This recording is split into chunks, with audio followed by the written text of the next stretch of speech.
भगवान की जय।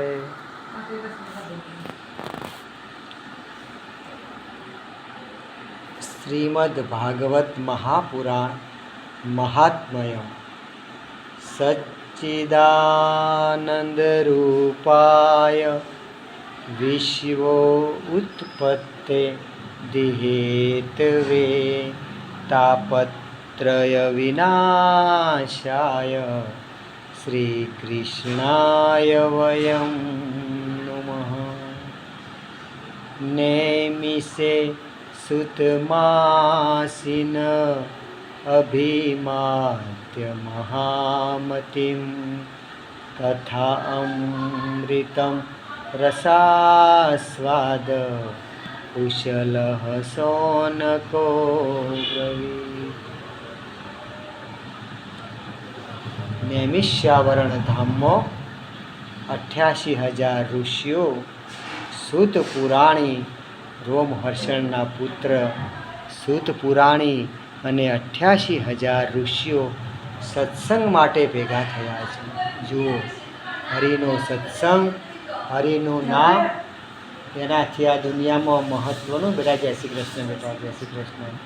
હરિનામ અને હરિ સત્સંગ, નામ અને સત્સંગથી મોટું આ દુનિયામાં કોઈ વસ્તુ નથી। જેનું ભાગ્ય હોય તેને હરિનામ મળે, હરિ સત્સંગ મળે। હવે નૈમિષ્યાવરણમાં માં ગંગાના કોઠે 88,000 ઋષિઓમાં સૌનક ઋષિ સૂત પુરાણીને વંદન કરીને કહે છે, હે સૂત પુરાણી, અમને એવું શાસ્ત્ર કહો, એવું શાસ્ત્ર કહો જે કળિયુગમાં મનને શાંત કરનારું હોય। અજ્ઞાન ધ્વંત વિધ્વંસ કોટી સૂર્ય સમપ્રભ સૂતા ખાહી। અમને એવું શાસ્ત્ર કહો કે અમારી અંદર ખૂબ અંધકાર છે। આ કળિયુગ છે અને કળિયુગમાં, કળિયુગ એટલે અંધકાર, કળિયુગ એટલે અંધકાર, દરેક રીતનો અસંતોષ। ધંધાને આવી પ્રાર્થના કરવી પડી તો 5,000 વર્ષ પહેલા જો પ્રાર્થના કરવી પડી તો આ સમય કેવી પરિસ્થિતિ હશે? તો કેવી પરિસ્થિતિ હશે? તો કહે છે કે અમને એવું શાસ્ત્ર કહો, અમારી અંદર એટલું અંધારું છે કે કરોડો સૂર્ય ઉદય થાય તો પણ અજવાળું થાય એમ નથી। કેમ કે કલિકાલ છે, કલિકાલે પોતાનું વર્ચસ્વ કર્યું છે। તો અમને એવું શાસ્ત્ર કહો અને શાસ્ત્રનો સાર કહો, અમને એવો સાર કહો કે અમારી અંદર હરિ નામનું અજવાળું થાય, અમારી અંદર કૃષ્ણ નામનું અજવાળું થાય અને ભક્તિ જ્ઞાન વિરાગ આપતો વિવેકો વર્ધતે મહાન। કે હે મુનિ, હે સૂત પુરાણી, ભક્તિ જ્ઞાન અને વૈરાગ ત્રણનો સંજોગ થાય। કેમ? મા ભક્તિની ખૂબ હાનિ થઈ છે કળિયુગમાં। જો ખૂબ હાનિ થઈ હોય તો ભક્તિ મહારાણી થઈ છે, અને સાથે સાથે એમના 2 પુત્રો જ્ઞાન અને વૈરાગની ખૂબ હાનિ થઈ છે। કલિકાલ છે એટલે ભક્તિ નામ શેષ, ફક્ત આડંબર દેખાવ પૂરતી ભક્તિ રહી। ભલે માળા થાય, જપ થાય, પણ અંદર દેખાવનો ડોળ હોય, ભગવાનનો અસલ ભાવ હોય નહીં। તો હે સૂત પુરાણી, અમારી અંદર ભક્તિ વધે, જ્ઞાન વધે ને વૈરાગ્ય વધે એવી ભક્તિ કહો। કૃષ્ણ પ્રાપ્તિ કરમ શશ્વત સાધનમ, અમને ભગવાન શ્રી કૃષ્ણ અમારી અંદર પ્રગટ થાય એવું શાસ્ત્ર અમને કહો। કેમ? કાલ વ્યાલ મુખ ગ્રાસ ત્રાસ નિર્નાશ હેતવે। પાંડવો ગયા, ભગવાન શ્રી કૃષ્ણ સ્વધામ ગયા, પાંડવો હિમાલય ગયા, અને એ સમયે કળિયુગનું આગમન થયું। કળિયુગનું આગમન થયું અને રાજા પરીક્ષિતે કળિયુગને પ્રવેશ આપ્યો, અને હવે કળિયુગે પોતાનું જોર વધાર્યું, કળિયુગે પોતાનું જોર વધાર્યું। જે અસલ રૂપ હતું, અસલ રૂપમાં કળિયુગ આવ્યો છે। કાલ વ્યાલ મુખ ગ્રાસ, સૂત પુરાણીને કહે છે કે કાલ વ્યાલ કે આ કાળ છે જે સચ્ચિદાનંદ સ્વરૂપ ભગવાનનું હતું, જે સચ્ચિદાનંદ સ્વરૂપ કે જેને વંદન કરવાથી ત્રણ જાતના તાપ મટી જાય, આધિ, વ્યાધિ અને ઉપાધિ. જો મનુષ્યને ગમે એટલી સંપત્તિ હોય પણ આ ત્રણ તાપ તો રહેવાના, આધિ, વ્યાધિ અને ઉપાધિ. શરીરનું દુઃખ, દેવ દુઃખ, દેવી દુઃખ જેને કહેવાય કે જે ભાગ્યથી આવે, શરીરનું દુઃખ, અને ત્રણ જાતની ઉપાધિ જે માનસિક ઉપાધિ છે મનની, એ તો આ દૈહિક દેહમાં રહેવાની. પણ જો ભગવાનને વંદન કરીએ તો ફક્ત વંદન કરવાથી ત્રણ તાપથી દૂર રાખે, આધિ, વ્યાધિની ઉપાધિથી ભગવાન દૂર રાખે છે. જેમ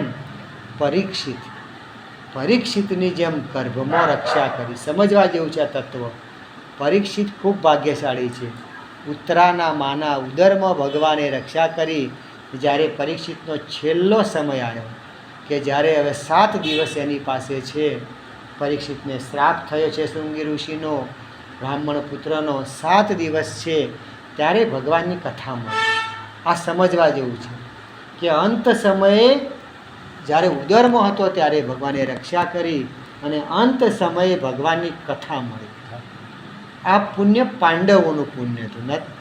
આપણે કહીએ છીએ કે પૂર્વજોનું પુણ્ય કામ આવે ને, આ પુણ્ય પાંડવોનું, એના દાદાઓનું પુણ્ય હતું કે જે ફળીભૂત થયું અને સુખદેવ મુનિ દ્વારા એને અંત સમયે ભગવાનની કથા મળી.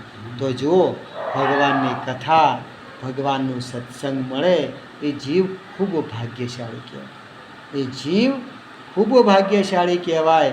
તો આ રીતે કાલ વ્યાલ કાળ અજગરની જેમ મોઢું ફાડીને કળિયુગમાં બેઠો છે. દરેક જીવને ગળી રહ્યો છે, અસંતોષ ઊભો કરે છે, મારું ઊભું કરે. જેમ પેલો રાજા, અંધ રાજા, 99 પુત્ર ગયા છે, ભીષ્મ પિતા બાણશૈયા પર છે, કર્ણ ગયો છે, કોઈ પુત્ર રહ્યા નથી, પુત્રોના પુત્રો પણ ભસ્મ થયા છે. છતો સંજયને પૂછે છે કે મારો પુત્ર શું કરે છે? આ મારું છે, હજી મારું છૂટતું નથી. ધર્મ ક્ષેત્રે કુરુક્ષેત્રે સમવેતા યુયુત્સવ મામકા પાંડવ ચા કિમ કુરુત સંજય. તો આ મારું છૂટતું, હજી છેલ્લે પૂછે કે સંજય મારો પ્રિય પુત્ર દુર્યોધન શું કરે છે? ખબર છે કે પાંડવોના પક્ષે જગન્નાથ છે, આખા વિશ્વનો નાથ છે, ખબર છે કે અમારી હાર થવાની છે, પણ છતો મારો પુત્ર આ મોહ છે, આ મારું છે. તો સૂત પુરાણીને કહે છે કે હે સૂત પુરાણી, આ કળિયુગના જીવને ભક્તિ કઈ રીતે વધે? જ્ઞાન અને વૈરાગ જુઓ. ભક્તિ એવી છે કે તમારે સત્સંગ હોય, ભગવાનની કથા હોય તો ભક્તિ તમને નચાવે. નરસિંહ મહેતાની જેમ ભક્તિમાં તમે નાચો. જ્યારે તમને ભગવાનનો ભાવ થાય ત્યારે તમે લોકલાજ છોડી મીરાબાઈને નરસિંહ મહેતાની જેમ નાચવા માંડો. એ ભક્તિ છે. પણ જ્ઞાન અને વૈરાગ એવું છે કે જેમ જ્ઞાન વધે એમ આપણે એટલા એકાંકી થઈએ કે ના, હું નાચી ન શકું, હું જ્ઞાની છું, પણ આ તો ભગવાનનો પ્રેમ છે. અને જેમ વૈરાગ વધે એમ પણ તમે ભગવાનના પ્રેમમાં નાચી શકો. તો ભક્તિ એવી છે, શુદ્ધ ભક્તિ, એમાં તમે ભગવાનના પ્રેમમાં નરસિંહ મહેતાની જેમ નાચી રહ્યા છો. તો હવે સૂત પુરાણી કહે છે, શ્રીમદ ભાગવત શાસ્ત્રમ કલો કિરેણ ભાષિત. આ કળિયુગમાં એક જ શાસ્ત્ર એવું છે કે જે રામાયણ, ભાગવત, દેવી ભાગવત, શિવ મહાપુરાણ, વેદ વ્યાસ રચિત જે શાસ્ત્રો છે એ શાસ્ત્રોમાં શ્રીમદ ભાગવત મહાપુરાણ એવું છે કે કલિકાલને હરનારું છે. આ કળિયુગને હરનારું અને મનને શાંત કરનારું શ્રીમદ ભાગવત છે. જ્યારે સૂત પુરાણી કહે છે જન્માંતરે ભવે પુણ્યમ તદા ભાગવતમ લભેત. જેનું જન્મોનું પુણ્ય હોય, એક જન્મ નહીં પેઢીઓનું પુણ્ય હોય, એને શ્રીમદ ભાગવતનું શ્રવણ મળે. શ્રીમદ ભાગવતનું શ્રવણ કોઈ સામાન્ય શ્રવણ નથી. તો આ રીતે સૂત પુરાણે કહે છે કે હે સોનક ઋષિઓ, જન્માંતરે ભવે પુણ્યમ તદા ભાગવતમ લભેત. જન્મોના પુણ્યનો ઉદય થાય ત્યારે ભગવાનની કથા મળે છે. કૃષ્ણ પ્રાપ્તિ કરમ. સૂત પુરાણી કહે છે અમને એવી કથા કહો એમાં ભગવાન શ્રી કૃષ્ણનું ચરિત્ર હોય, એમની બાલલીલા હોય, ભગવાનનું વર્ણન હોય, અમારી અંદર બાલકૃષ્ણ પ્રગટ થાય, અમારા હૃદયમાં બાલકૃષ્ણ પ્રગટ થાય. જુઓ, રાજા પરીક્ષિતને ઉદરમાં રક્ષા કરી અને 7 દિવસ ભગવાન એના હૃદયમાં પ્રગટ થયા, એને આ શ્રીમદ ભાગવતનું શ્રવણ કર્યું. જુઓ, શ્રીમદ ભાગવત કોઈ પણ શાસ્ત્ર હોય એનો મહિમા હોય, મહિમા વગર એને જાણી શકાય. પહેલાં મહિમા જાણીએ કે શા કામ? કેમ કે જો માણસ બુદ્ધિનો ઉપયોગ કરે તો માણસ એમ પૂછે શા માટે શ્રીમદ ભાગવત, શા માટે? તો એનો મહિમા વર્ણવ્યો છે વેદવ્યાસ મુનિએ. કે મહિમા હોય તો એનો ખ્યાલ આવે કે આનું મહત્ત્વ શું છે. મહિમામાં વેદવ્યાસે અને સુખદેવ મુનિએ 2 પ્રસંગ કયા છે. એક ધુંધકારીનો પ્રસંગ અને એક નારદ મુનિ અને ભક્તિ મહારાણીનો પ્રસંગ. આ 2 પ્રસંગ એવા છે, કોઈ પણ જીવ આનું શ્રવણ કરે તો એની અંદર મોહ, જ્યાં સંસારરૂપી મોહ છે, નષ્ટ થાય છે અને ભગવાનના નામરૂપી ભાગવતીય ભાવ પેદા થાય છે. જુઓ, શ્રીમદ ભાગવત જ્યારે ઉદ્ધવજી, જ્યારે ભગવાન કહે છે ઉદ્ધવજી હવે એવું યુદ્ધ થવાનું છે 18 દિવસનું, ભગવાન કોને કોને કુરુક્ષેત્રથી બહાર રાખે છે. એક બળભદ્ર, એક અસ્વસ્થામાં. જે અસ્વસ્થામાં હોય છે એ અસ્વસ્થામાને એ વખતે ભગવાન રોકીને રાખે છે કે એની પાસે બ્રહ્માસ્ત્ર છે, એની પાસે બ્રહ્માસ્ત્ર છે. ઘટોરગચને પણ રોકીને રાખે છે, કેમ કે ભગવાનને શ્રેય પાંડવોને આપવો હતો, ભગવાનને શ્રેય પાંડવોને આપવો હતો. અને યુદ્ધમાંથી દૂર એક બળભદ્રને રાખે છે. વિદુરજીને કહે છે કે તમે તીર્થયાત્રા પર જાઓ, માં ગંગા, સરયુ, ભાગીરથી, માં જમનાના કોઠે જઈ અને તીર્થયાત્રા કરો, સેદબંધ રામેશ્વર જઈને તીર્થયાત્રા કરો. બળભદ્ર, વિદુરજી અને ઉદ્ધવજી પણ કોમળ હૃદયના છે. ભગવાન કહે છે આપ બદ્રિકાશ્રમ જાઓ, આપ બદ્રિકાશ્રમ જાઓ. એ વખતે ઉદ્ધવજી કહે છે કે ભગવાન, હે કૃષ્ણ, આપ મારા સખા છો, પણ હું જાણી ગયો છું કે આપ પરબ્રહ્મ છો. તો હે મારા નાથ, હે મારા નાથ, હવે જ્યારે આ પૃથ્વી પર જ્યારે આપ વૈકુંઠ જશો, સ્વધામ જશો, તો પૃથ્વી કોને શરણે જશે? આ ભક્તિ, આ વૈષ્ણવ ધર્મ, આ બધું કોની શરણે જશે? તો એ વખતે ભગવાન કહે છે ઉદ્ધવજી, આપ બદ્રિકાશ્રમમાં જઈ અને ઓમ નમો ભગવતેનો જાપ કરો, મારા નામનો જાપ કરો, અને હું વેદવ્યાસ રચિત શ્રીમદ ભાગવતમાં મારું વાંગમય સ્વરૂપ, અંગૂઠા જેવડું મારું સ્વરૂપ એ શ્રીમદ ભાગવતમાં રહેશે. અને કલિકાલમાં જે પણ જીવ આનું રસપાન કરશે એ જીવની અંદર હું પ્રગટ થઈશ. અને કળિયુગમાં હું એ જ શ્રીમદ ભાગવત એ જ કૃષ્ણ, એમાં કોઈ અંતર છે નહીં. અને આ રીતે ભગવાન ઉદ્ધવજીને બદ્રિકાશ્રમ મૂકે છે, વિદુરજીને ભગવાન તીર્થયાત્રા પર મૂકે છે. પણ ભગવાન જાણે છે કે જે મારા ઘરમાં રહે છે ને મારા મોટા ભાઈ છે, એમને હું કઈ રીતે કહું કે આપ ઘરની બહાર જાઓ? કેમ?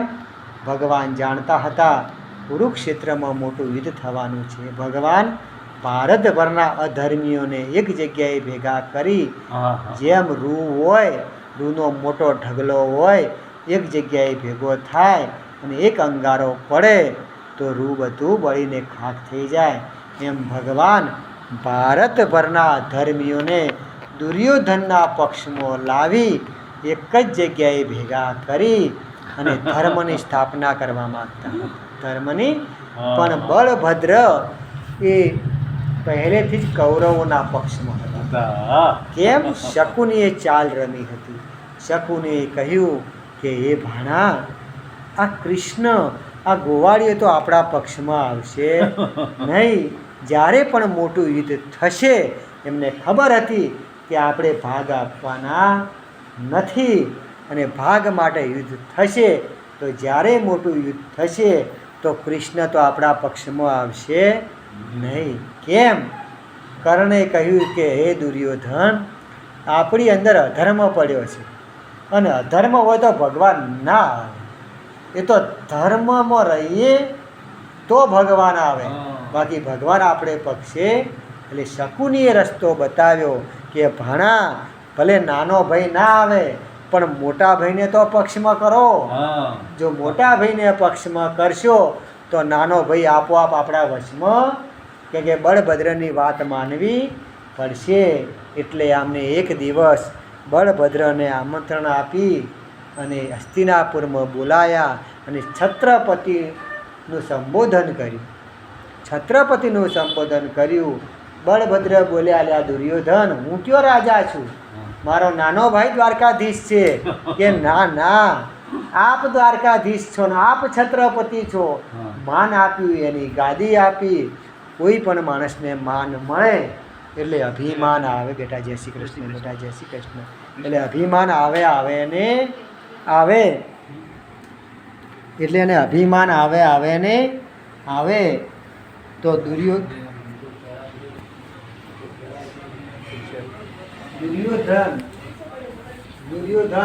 અને શકુનીએ અંદર પડે છે.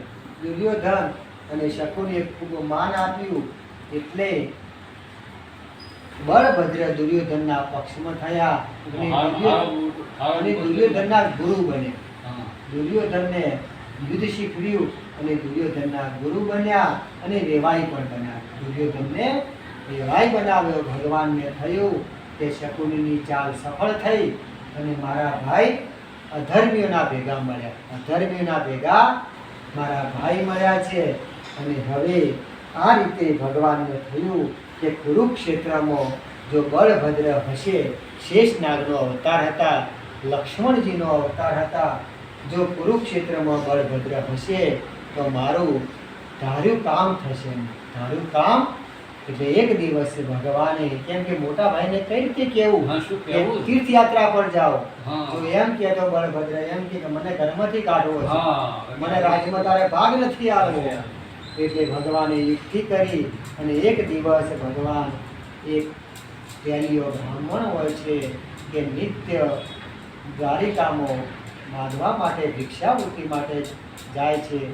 એક દિવસ ભગવાને પહેલિયા બ્રાહ્મણને 100 વર્ષ પૂરા થયા એટલે ભગવાને એનો દેહ લાવી અને બળભદ્રનો જે મહેલ છે એના દરવાજા આગળ ઊભો રાખી, અડધી રાત્રિથી ઊભો રાખીને ભગવાન ટેકો લઈને ઊભા રહ્યા. અને જ્યારે સૂર્યોદયનો સમય થવા આવ્યો એટલે ભગવાનને થયું હવે બળભદ્ર જાગૃત થશે.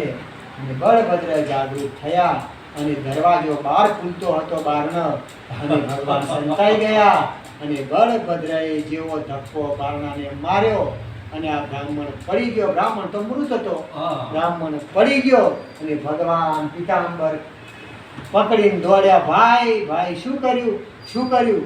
બળભદ્રે જોયું કે આ તો ભિક્ષાવૃત્તિ કરવાવાળો બ્રાહ્મણ છે, કે બ્રાહ્મણને મારાથી ધક્કો વાગ્યો અને બ્રાહ્મણનો જીવ વૈકુંઠમાં ગયો. ભગવાન કહે છે શું કર્યું? સૂર્યોદયના સમયે બ્રહ્મ હત્યા કરી. બ્રહ્મ હત્યા થઈ. ભાઈ તમને પણ બળભદ્ર કે અજાણે થઈ છે, મને તો ખબર નથી. પણ ભગવાન કહે છે કે ના ભાઈ, આ બ્રાહ્મણ રાતે આવ્યો હતો અને મેં પૂછ્યું હતું કે કેમ આવ્યા બ્રાહ્મણ દેવ?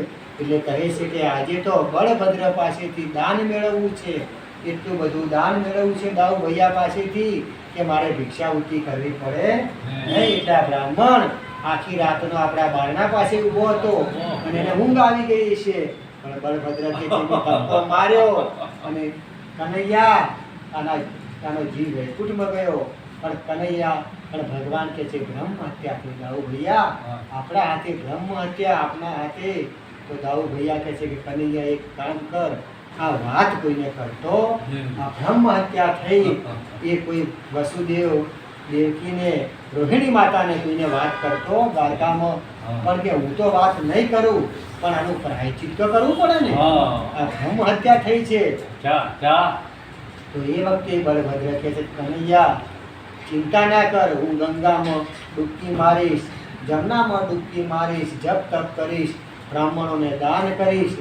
પણ ભગવાન કહે છે આ તો સૂર્યોદયના સમયમાં થઈ છે, આ તો સવારના પોરમાં, એટલે હવે તમારે પ્રાયશ્ચિત તરત કરવું પડે, તાત્કાલિક પ્રાયશ્ચિત કરવું પડે. કે કનૈયા હાલ પ્રાયશ્ચિત? કે હા, જો પ્રાયશ્ચિત નહીં કરો તો હું દ્વારિકામાં વાત વહેતી કરીશ કે બ્રહ્મ હત્યા થઈ. બળભદ્રના હાથે બ્રહ્મ હત્યા થઈ. આ જ કપડે આપ તીર્થયાત્રા પર જાઓ અને પ્રાયશ્ચિત કરો. તો બળભદ્ર એ વખતે આયુધો મૂકી, શસ્ત્ર મૂકી, કનૈયાને વંદન કરીને કહે, કનૈયા કેવું ધર્મ સંકટ આવ્યું, મારે દ્વારિકા છોડવી પડે છે. ભગવાન કહે છે દ્વારિકાની ચિંતા ના કરો, હું સંભાળી લઈશ, હું સંભાળું છું, આ અખંડ વિશ્વને હું સંભાળું છું. આપ તીર્થયાત્રા કરો, ઓમ નમો ભગવતે વાસુદેવનો જાપ કરજો અને શાંતિથી આવજો. આપ ઉતાવળ કરતા તો ભગવાન કુરુક્ષેત્રમાંથી એમને પણ દૂર કરે છે. તો ભગવાન બળભદ્ર વિદુરજીને યાત્રા મૂકે છે તીર્થયાત્રાએ, અને ઉદ્ધવજીને ભગવાન બદ્રિકાશ્રમમાં મૂકે છે. તો સૂત પુરાણ કહે છે કે હે સૌનક ઋષિઓ, જન્માંતરે ભલે જેનું જન્મોનું પુણ્ય હોય એને ભાગવત મળે છે. શ્રી કૃષ્ણ અને ભાગવત એક સ્વરૂપ છે. કલિકાલમાં ભગવાનનું અંગૂઠા જેવડું સ્વરૂપ, આ ભગવાનનું અંગૂઠા જેવડું સ્વરૂપ છે, જે વાંગમય સ્વરૂપ એ શ્રીમદ ભાગવતમાં પ્રવેશ કર્યો છે. અને 14મી સદીમાં આજથી 600 વર્ષ પહેલાં દક્ષિણના કૃષ્ણા અને ગોદાવરી નદીના તટે લક્ષ્મણ ભટ્ટને તેઓ એક બ્રાહ્મણનો જન્મ થયો. વલ્લભાધીશ બોલીએ સદગુરુ વલ્લભાધીશ કી જય, વૈષ્ણવ ધર્મ કી જય. વલ્લભાધીશે ભગવાનનું અંગૂઠા જેવું સ્વરૂપ પ્રગટ કર્યું અને ઘેર ઘેર ભગવાનને પધરાયા છે. આ ભગવાનનું અંગૂઠા જેવું વાંગમય સ્વરૂપ છે. તો હવે સૂત પુરાણી અને એક કથા નારદ મુનિ સનકાદિક મુનિ આનંદ ઘાટ ઉપર સનકાદિક મુનિ કથા કરે છે. આ કથા એવી કથા છે, એક કથા તાલ સરોવરમાં ગંગાના કોઠે રાજા પરીક્ષિતને સુખદેવ મુનિ કરે છે. એક કથા નૈમિષ્યાવરણ ધામમાં સૂત પુરાણી કરે છે. એક કથા આનંદ ઘાટમાં સનકાદિક મુનિ કરે છે. હવે એના મહિમાની કથા છે, તુંડકારીની કથા. સૂત પુરાણી કહે છે, તુંગભદ્રા શહેરમાં નદીના કાંઠે એક બ્રાહ્મણ આત્મદેવ નામે એક બ્રાહ્મણ રહેતો. બ્રાહ્મણ ખૂબ કર્મનિષ્ઠ વેદપાઠી બ્રાહ્મણ હતો, પરંતુ એના ભાગ્યવશ, એના કર્મવશ એને પત્ની એવી મળી હતી કે કજિયાળી મળી, જે અસંતોષી હતી, જેનું નામ ધૂંધળી હતું. ધૂંધળી એટલે અંધકાર, ધૂંધળી એટલે આત્મદેવ એટલે પ્રકાશ, આત્મદેવ એટલે આત્માનો પ્રકાશ, પણ ધૂંધળી એટલે અંધકાર. આ બંનેનો વિરોધાભાસ છે. કેમ? અંધકારને અજવાળું ગમતું નથી, અજવાળાને અંધારું ગમતું નથી. અને આ રીતે આત્મદેવ પોતાની નિત્યક્રમ કરતા હોય છે, પણ કોઈ સંતાન નથી. આત્મદેવને કોઈ સંતાન નથી. પોતાને એમ થાય છે મારું આ ભાગવતી કાર્ય આગળ વધે, મારી પ્રવૃત્તિ આગળ વધે, મારા ઘરમાં એક સંતાન હોય તો ભગવાનનું ભજન આગળ વધે. આત્મદેવ ધૂંધળીને કહે છે, જો ધૂંધળી આખો દિવસ આડોશ પાડોશ સગા વાલાની નિંદા કરે છે. કેમ? નિંદા એવી વસ્તુ છે કે આમાં કળિયુગમાં જીવને ખૂબ રસ પડે છે. સૌથી વધુ રસ નિંદામાં પડે. સૌથી વધુ કળિયુગે રસ નિંદામાં મૂક્યો છે. કેમ? કળિયુગને ખબર છે કે માણસ આઘા પાછી કરશે, નિંદા કરશે તો સતત એ પ્રવૃત્ત રહેશે એમાં કળિયુગમાં, અને ભગવાનનું નામ યાદ આવશે એટલે કે કળિયુગનું શું કામ છે આગળ કથામાં આવશે કે ભગવાનના નામથી દૂર રાખો. જીવને કળિયુગનું એક જ કામ છે, ગમે તે બહાનું કરી અને જીવને ભગવાનના નામથી દૂર. બસ ભગવાનની શરણે જીવ છે એ મારી શરણે આવે, કળિયુગની શરણે રહે, પણ ભગવાનની શરણે જીવ જાય નહીં. તો આ રીતે હવે આત્મદેવ નિત્ય ભગવાનનો પાઠ કરે છે માળા, પણ ધૂંધળી આડોશ પાડોશ સગાવાળા સાથે કજિયા ઝઘડા કરી જ્યારે આત્મદેવ પોતાનું કર્મકાંડ નિત્યક્રમ કરીને આવે ત્યારે સતત આત્મદેવને ગંભીરણી કરે, આની વાત કરે, પેલાની વાત કરે, પણ આત્મદેવ એનો આત્મા તો ભગવાનનો રત હતો. જેમ ભીષ્મ પિતાનો આત્મા રત હતો એમ આત્મદેવને ખૂબ અસંતોષ થયો કે મારી પત્ની ભગવાનનું નામ લેતી નથી, ભગવાનનું શરણ લેતી નથી. સતત કળિયુગમાં જે જીવ રહે છે એ રીતની મારી પત્ની વર્તન કરે છે. હવે આત્મદેવ પોતાના સંતાન માટે એમને થાય છે લાય ભગવાન શિવ અને હરિનું ભજન વનમાં જઈને કરું, મને વરદાન મળે અને મારે ઘેર સંતાન થાય. આત્મદેવ વનમાં જઈ અને ખૂબ તપ કરે છે.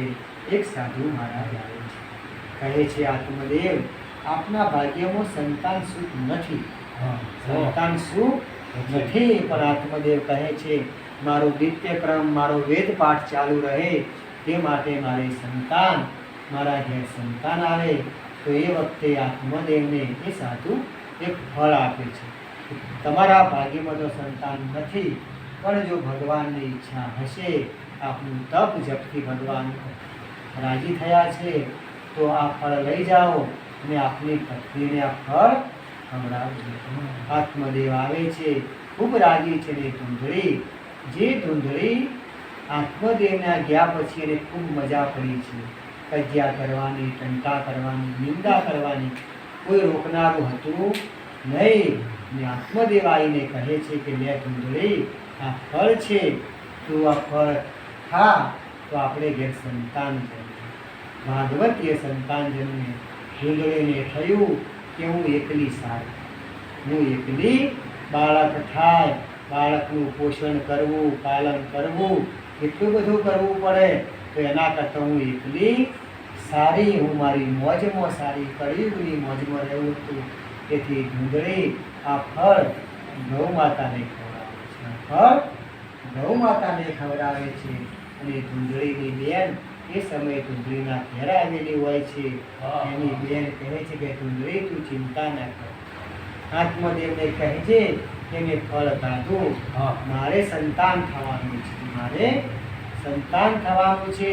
એટલે આપણે બંને પિયર જઈએ અને 9 માસ થાય એટલે આત્મદેવને કહીશું કે આપને પુત્ર થયો કે પુત્રી સંતાન, મારું બાળક હું આત્મદેવને સોંપી દઈશ, તમને સોંપી દઈશ. આ રીતે ધૂંધળી હવે કહે છે કે આત્મદેવ હું પિયર જાઉં, ને બંને બહેનો પિયરમાં જાય છે.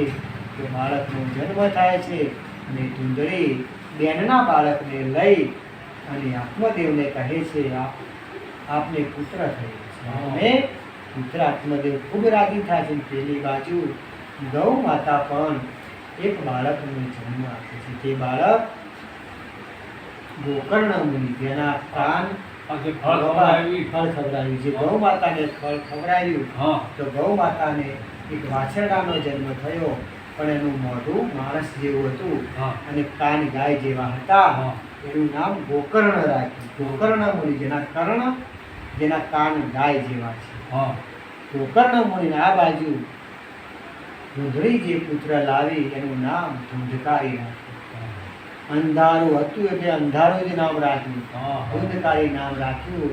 હવે આત્મદેવ જેમ જેમ બાળક મોટા થયા બંને, ગોકર્ણ મુનિ તો ભાગવતીય બન્યો, વેદ પાઠ ભણવા લાગ્યો, પણ પેલો ધૂંધકારી અવળા રસ્તે ચડી ખૂબ ખોટા કાર્ય કરવા લાગ્યો. હવે આત્મદેવને થયું કે એક પુત્ર તો ભાગવતીય છે.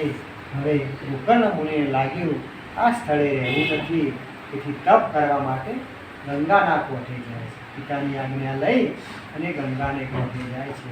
આ બાજુ ધુંધકારી ખૂબ ઉત્પાત કરે છે, માતા પિતાને હેરાન કરે છે. કળિયુગે જે પરીક્ષિતને વર્ણન કર્યું હતું એ બધાય અવગુણો ધુંધકારી. જુઓ, આ કળિયુગમાં મોટા ભાગના યુવાનો ધુંધકારીની ગતિ કરી રહ્યા છે. મોટા ભાગના યુવાનો કેમ કે કથામાં કોઈને રસ નથી, કથા પ્રસંગમાં કોઈને આવવું નથી, અને સતત જે બહારનો જે કળિયુગના અવસરો પ્રસંગો છે એમાં રહેવું છે. એટલે આ ગોકર્ણ ખૂબ ઓછા છે અને ધુંધકારી વધી રહ્યા છે. વ્યસન, ચોરી, જુગાર, જેનું વર્ણન વ્યાસપીઠ પરથી ન થઈ શકે એવા કાર્યો ધુંધકારી કરવા લાગે. માતા પિતા પાસે ધન માગે છે, આત્મદેવ કંટાળે છે ને વનમાં જાય છે. વનમાં જઈને ભગવાનનું શરણ લે છે. જુઓ, આ માયા છે. એક દિવસ આત્મદેવ પુત્ર માટે ભગવાનની શરણે જાય છે, તપ કરે છે. આજે પુત્રથી કંટાળી, એ જ માયાથી કંટાળી પાછા ભગવાનની શરણે જાય છે. તો પછી એકલા ભગવાનની શરણે રહેવું શું ખોટું છે? આ બધું ઊભું કરી ભગવાનની શરણે જવું છે તો એકલા ભગવાનની શરણે રહેવું. જીવને પણ જીવ માયામાં પડ્યો છે, માયામાં પડ્યો છે. માયા એવી છે કે મારું મારું મારું કરાવે છે. હવે ધુંધકારી એની માતાને ખૂબ હેરાન કરે છે, બધું ધન લઈ લે છે. અને એક દિવસ ધુંધકારીને એમ થાય છે કે લાવો આ નાની મોટી ચોરી કરીએ છીએ, રાજાના મહેલમાં ચોરી. અને ધુંધકારીએ એની સાથે જે સ્ત્રીઓ હતી એમને ખુશ કરવા માટે રાજાના મહેલમાં ચોરી. ખૂબ કિંમતી 9 લાખા હાર લાવે છે અને સ્ત્રીઓને આપે છે, અને સંગે હોય છે. અને એ વખતે રાત્રે એ સ્ત્રીઓને થાય છે જો આ ધુંધકારી સિપાહીના હાથે પકડાઈ જશે તો એ સાચું બોલશે અને આપણું નામ પણ અંદર આવશે, રાજા આપણને પણ પહોંચી આવશે. અને એ દિવસે ફોસીનો હુકમ હતો. અને એ જ રાત્રે ધુંધકારી પોતાની મા પાસે જાય છે. માને કહે છે કે ધન આપ, ધન આપ. પણ મા ક્યાંથી જ? માને તો હવે ખબર પડી કે ગોકર્ણનો દીકરો સાચો હતો અને આને મેં અવળે રસ્તે. આત્મદેવ કહેતા હતા કે ધુંધકારી બહુ લાડ ના સારા, બહુ માનપાન એને ન આપ, એને સીધે રસ્તે રાખ. પણ મેં એને એની જીદો પૂરી કરી અને છેવટે મારે ભોગવવાનો. મારો પુત્ર અવળે રસ્તે છે. તો એ વખતે ધન ના આપ્યું એટલે ધુંધકારી એને 2 હાથ વડે એનું ગળું દાબી દે છે, મારી હત્યા કરે છે. જો આ વ્યસન શું કરાવે? જુગાર, ચોરી, કોઈ વિવેક નથી રહેતો, કોઈ સંયમ નથી રહેતો. મા, બાપ, પિતા, પુત્ર, આપણને ખબર છે, સંસારમાં જોયું છે, કળિયુગે દાખલા આપ્યા છે કે વ્યસની માણસને, જુગારી માણસને કોઈ સંબંધ હોય. મા, બાપ, દીકરી, પુત્ર, એને તો બસ એનો સ્વાર્થ. ધુંધકારી માતાજીને ગળું દાબી અને એને એની હત્યા કરે છે અને ધન લઈને જાય છે. પેલી બાજુ રાજાનું ધન પણ હોય છે. બધું ધન એ નાચવાવાળીને આપે છે. નાચવાવાળીને થાય છે જો ધુંધકારી રાજાને હાથે પકડાઈ જશે અને સાચું કહી દેશે તો એટલે ધુંધકારી એ સમયે ખૂબ એમને ધન આપે છે. પણ મધ્યરાત્રિએ ધુંધકારીને બાંધી દે છે. એના મોઢામાં અંગારા નાખે છે. ધુંધકારીને બાંધી એના મોઢામાં અંગારા નાખે છે અને એવી કર્ણપ્રિય હત્યા કરે છે. જે હત્યા શાસ્ત્રોમાં એમ કહેવામાં આવે છે કે એને કોઈ ગતિ ન મળે. આવી હત્યા જેની થઈ હોય એને કોઈ ગતિ ન મળે. ફક્ત ભૂત પ્રેત જે યોનિ છે એ યોનિ સિવાય કોઈ ગતિ ન મળે. અને ધુંધકારીને હત્યા કરે છે. અને ધુંધકારી પાશવી યોનિ છે, જે ભૂત અને પ્રેતની યોનિનું શાસ્ત્રમાં વર્ણન છે એ યોનિમાં જાય છે. આ બાજુ ગોકર્ણ મુનિ જપ તપ કરતા કરતા ગંગા કોઠે તીર્થયાત્રા કરતા કરતા થાય છે. લાય મારા ગામમાં જવું, તું ગુજરાતમાં જવું, મારો ભાઈ શું કરે છે, મારી માતા શું કરે છે. ગોકર્ણ મુનિ આવે છે. ગાય માતાના જે એ ગોકર્ણ મુનિ પોતાના ભાઈ અને માતાના સમાચાર લેવા આવે છે.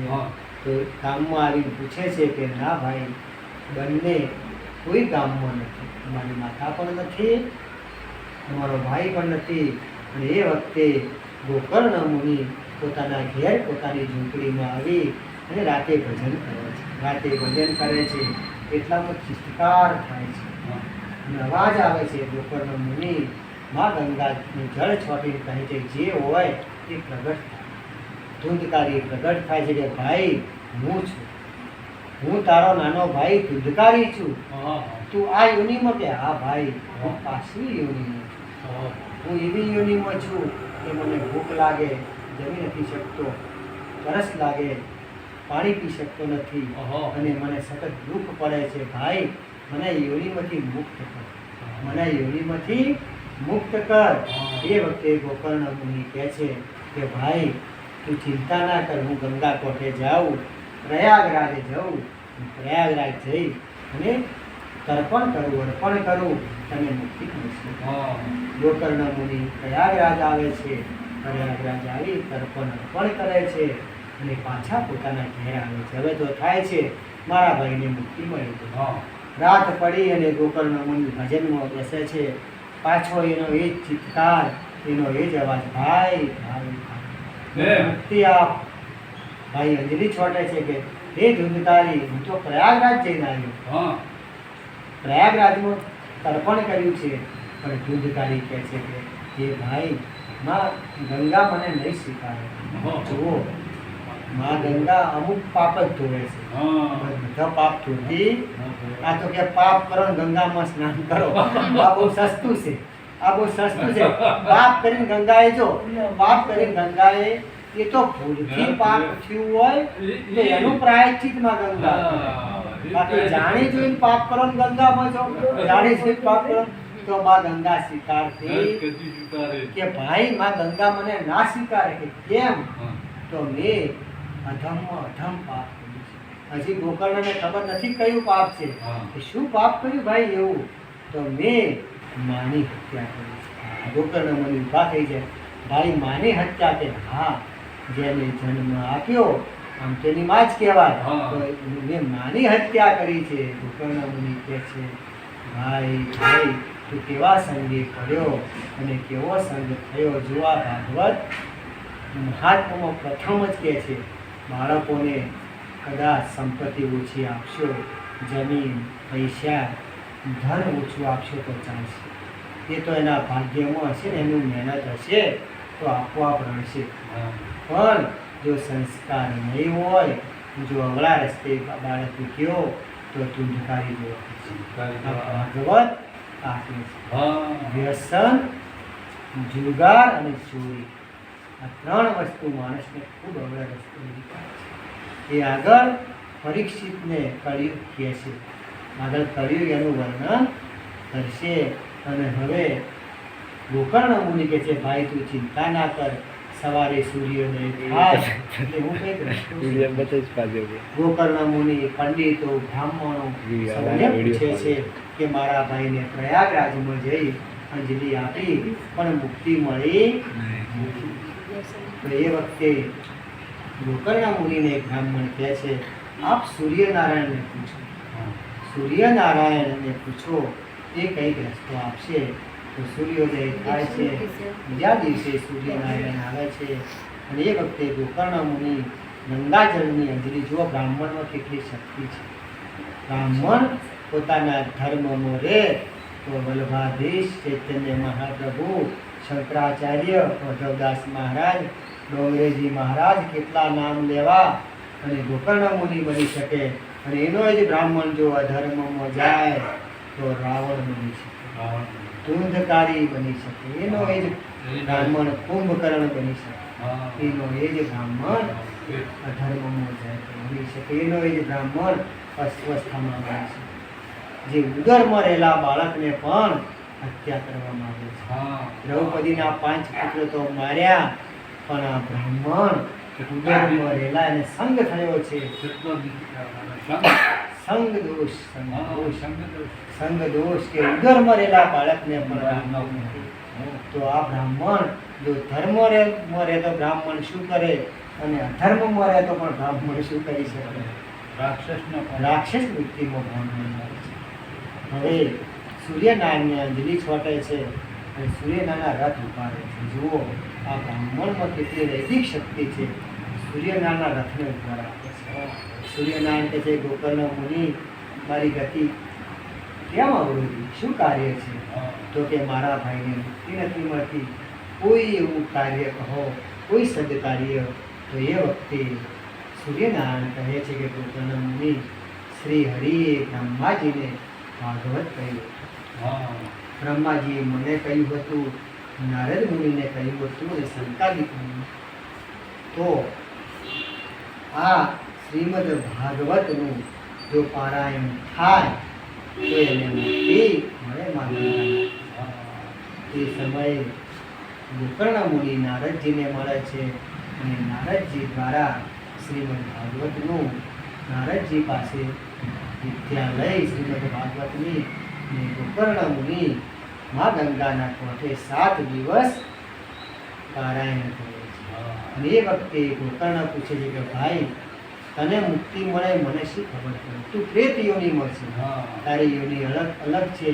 તો એ વખતે કહે છે કે ભાઈ એક વાંસ લાવો, 7 ગાંઠો વાળો વાંસ લાવો, લીલો વાંસ, અને એમાં હું વાસ કરીશ અને જેમ જેમ ગાંઠ ફૂટે તેમ માનું કે મારી મુક્તિ થઈ રહી છે. 7મા દિવસે 7 ગોઠ ફૂટી જશે અને મને વૈકુંઠ ધામ મળશે. આ રીતે ભગવાનનું શ્રીમદ ભાગવતનું પારાયણ 7 દિવસ ગોકર્ણ મુનિએ કર્યું અને ધ્રુજકારીએ એવું શ્રવણ કર્યું. અને 7મા દિવસે ભગવાન પુષ્પક વિમાન લઈ અને ધુંધકારી જેવા જીવને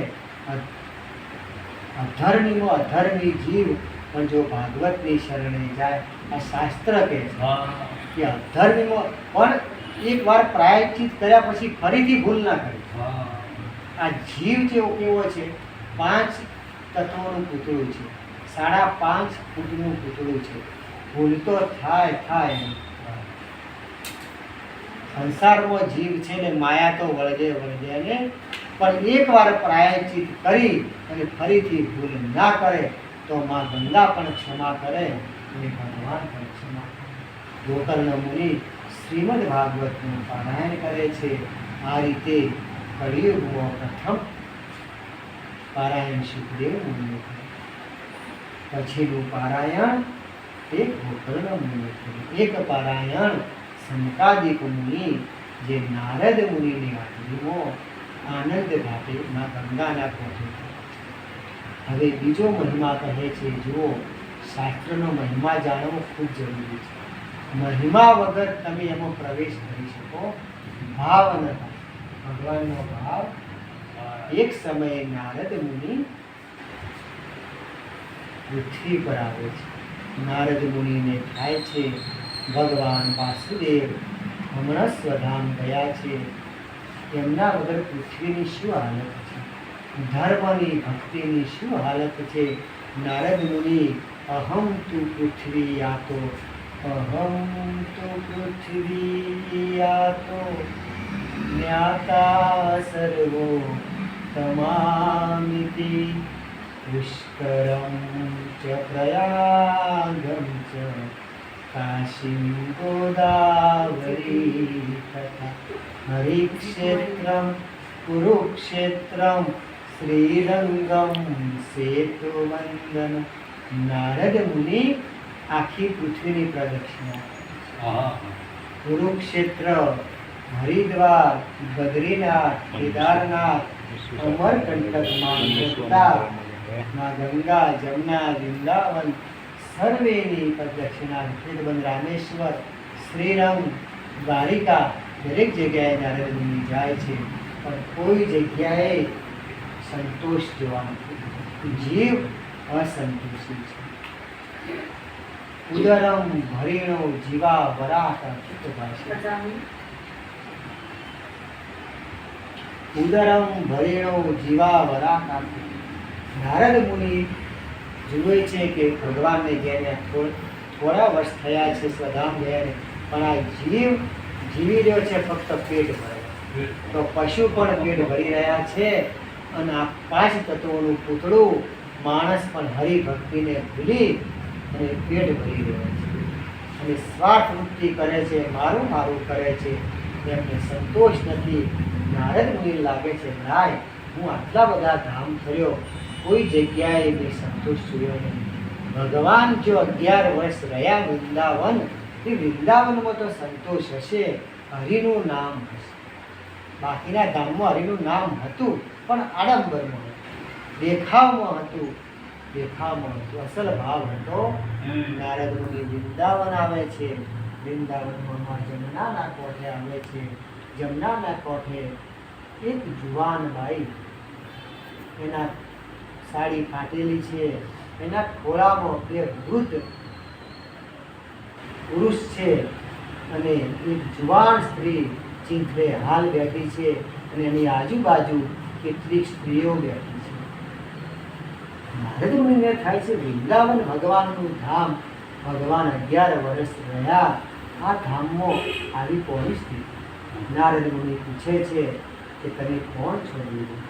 દેવી કહે છે, ઉત્પન્ના દ્રવિડે સા વૃત્તિમ કર્ણા તકેકતા ક્વચિત મહારાષ્ટ્રે ગુર્જરે જીર્ણતામ વ્રત. હે નારદ મુનિ, હું ભક્તિ મહારાણી છું, હું ભક્તિ છું, અને આ જ્ઞાન અને વૈરાગ મારા પુત્રો છે.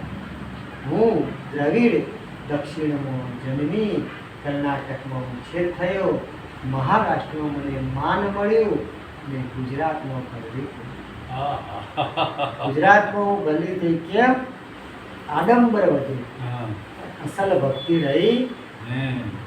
નારદ મુનિ કહે છે કે આપ યુવાન અને પુત્રો કેમ ઘરડા? તો કે ભક્તિનો નાશ થયો, એટલે જ્ઞાન વૈરાગ પણ ઘરડા.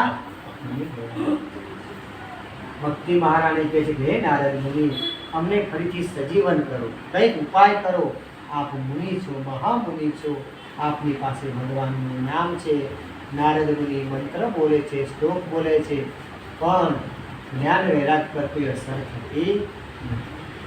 નારદ મુનિ કહે છે કે માં, તમે ચિંતા ના કરો. એમની પાસે જે સ્ત્રીઓ હતી એ નર્મદા, કૃષ્ણા, ગોદાવરી અને ગંગા હતી, નદીઓ હતી. કેમ કે ભક્તિ મહારાણીને કષ્ટ પડ્યું, એટલે નદીઓને પણ કષ્ટ, તીર્થોને પણ કષ્ટ પડ્યું. એ બધા તીર્થ હતા, એમની સાથે હતા. અને આ રીતે હવે નારદ મુનિ ફરતા ફરતા બદ્રિકાશ્રમમાં, એમને ખબર છે કે રસ્તો બદ્રિકાશ્રમમાં છે. બદ્રિકાશ્રમમાં સંકાદિક, સનક નામે 4 ઋષિ બ્રાહ્મણ પુત્રો છે. સંકાદિક મુનિ પાસે આવી અને કહે છે કે હે મુનિ, હું આખા ભારતભરની યાત્રા કરી, પુષ્કરમ ચ પ્રયાગમ ચ કાશીમ ગોદાવરી તથા. હું કાશી ગયો, ગોદાવરી ગયો, અમરકંટક માં નર્મદાએ ગયો, રામેશ્વર ગયો, પણ ક્યોય ભક્તિ મહારાણી દર્શન ના થયું, જ્ઞાન વૈરાગના દર્શન ના થયો. પણ વૃંદાવનમાં ગયો તો ચિંત્રે હાલ ભક્તિ મહારાણી જ્ઞાન વૈરાગ કરવા થયા છે. એમને સજીવન કરો. આ કળિયુગ છે, ફરીથી ભક્તિ મહારાણીને સજીવન કરો. લોકોને ભગવાનનું નામ આપો, કૃષ્ણ નામ આપો.